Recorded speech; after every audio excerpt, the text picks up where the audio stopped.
Hello and welcome. You've tuned into the 24th discussion of the smart world around us, brought to you by Smart-EDU Hub. Today, we're diving into something straight out of a spy movie, a piece of digital history that is just fascinating. We're looking at the article, The Flame, a sophisticated cyber espionage weapon by Catalin Vrabia.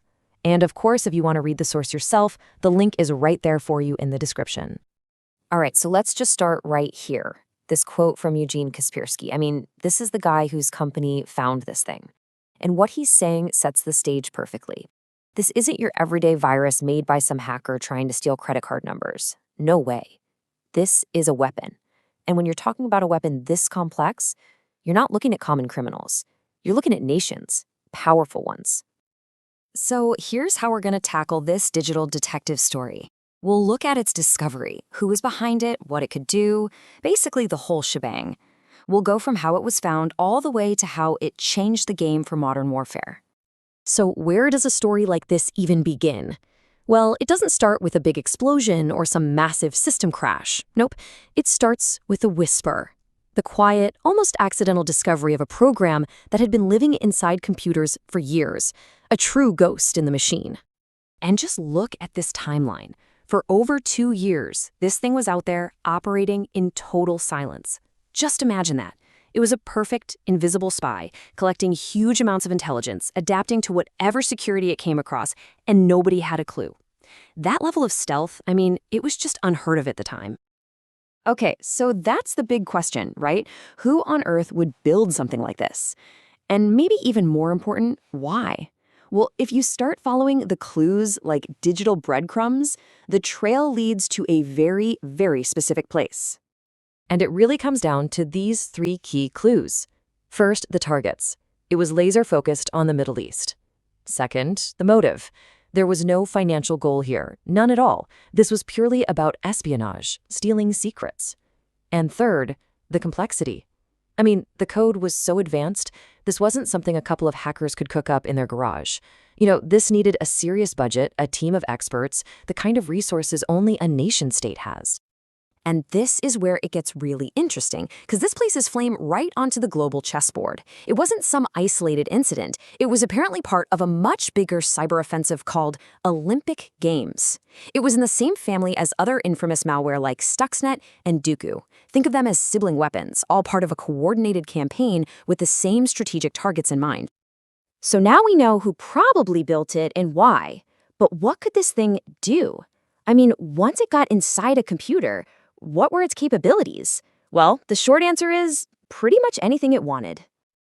Yeah, look at this list. This is way beyond a simple virus. It's a complete surveillance toolkit. It could literally turn on your microphone and listen to conversations in the room. It could take screenshots of your screen, even during encrypted chats you thought were private. It logged every single keystroke. It was the ultimate digital eavesdropper. So you might be wondering, how did the spies get all this juicy data back? Well, they used what's called a command and control server, or CNC for short. Think of it like a central headquarters. It sends out orders to all the infected computers, that whole network is called a botnet, and then all the stolen data gets sent back to it. Flame had a whole secret network of about 80 of these servers scattered all over the world, and all that data was sent back using super secure encrypted channels. Which brings us to the next logical question, right? How did this incredibly powerful tool get onto computers in the first place, especially high-value government computers? Well, it turns out the way it got in was just as clever as what it did once it was there. This right here, this was its most brilliant move. It was a man-in-the-middle attack. It would just sit on a network and wait for a computer to ask for a Windows update. Then it would jump in, intercept that request, and pretend to be Microsoft's update server. And because it used a forged security certificate that looked totally legit, the computer thought it was getting a genuine update. It basically invited the spy in through the front door and gave it the keys. But it wasn't a one-trick pony. It had other ways to spread too. It could exploit vulnerabilities in the local network, and it could also use the old-school method of infected USB drives. That's what made it so effective. It was this crazy hybrid, part Trojan horse to trick its way in, part worm to spread on its own, and part backdoor to give its creators constant access. Okay, so in the world of malware, there's usually one golden rule. Stay small, stay quiet. The smaller you are, the harder you are to find. But Flame, well, Flame just threw that rule book out the window. It all started with its size. It was huge. Let's put this into perspective. We're talking 20 megabytes. Stuxnet, its famous cousin, was already considered a beast at just half a megabyte. So Flame was 40 times bigger. That's just insane. A file that big should stick out like a sore thumb, right? It should be super easy to detect. So why on earth was it so big? Because it wasn't just one tool. It was a whole toolbox. Think of it like a digital Swiss Army knife. It was built in modules, over 20 different plugins for different tasks. So for example, if the infected computer didn't have a microphone, the audio recording module wouldn't even be installed. This made it super flexible. And here's the paradox. That big modular design actually made it harder to find, not easier. And these guys were absolutely obsessed with being stealthy. It even had a clever little programming trick called a mutex. All that really means is, before it infected a machine, it would check to see if another copy of Flame was already there. If it was, it would just back off and do nothing. Why? Because that prevented it from making too much noise or slowing down the computer, things that might tip off the user that something was wrong. All of this obsession with stealth, this focus on not being found, it all points to a massive shift in thinking. Discovering Flame wasn't just like finding another new virus.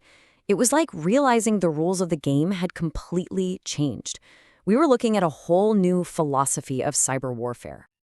You see, most malware tries to spread to millions of computers, right? Like a shotgun blast, hoping to hit anything. Flame was the complete opposite. It was a sniper rifle. Its goal was never to cause widespread chaos. It was designed to hit a very small, very specific list of high-value targets. We're talking about only 1,000 or so computers in total. It was all about precision over quantity. And this analogy really hits the nail on the head. The old way of doing things was the machine gun approach. Make a lot of noise, spray everywhere, and cause mass disruption. Flame represents the new way, the sniper. Silent, targeted, patient. The goal isn't to break things. The goal is to gather strategic intelligence over a long period of time from very specific enemies. And that really is the big question it leaves us with, isn't it? Flame pulled back the curtain and showed us this new kind of warfare over a decade ago. It makes you stop and think, what kind of invisible battles are being fought right now on our networks? What kind of even more advanced digital snipers are out there, operating in the shadows, totally unseen? And on that thought, we'll wrap it up. Thanks so much for joining me for this discussion. If you found this interesting, and I hope you did, do us a favor and hit that like button and subscribe to the Smart-EDU Hub channel. That way you'll be the first to know when we have new content out. And don't forget, if you want to read the original article by Kettle and Rabier, the link is waiting for you in the description below. Stay smart with Smart-EDU Hub.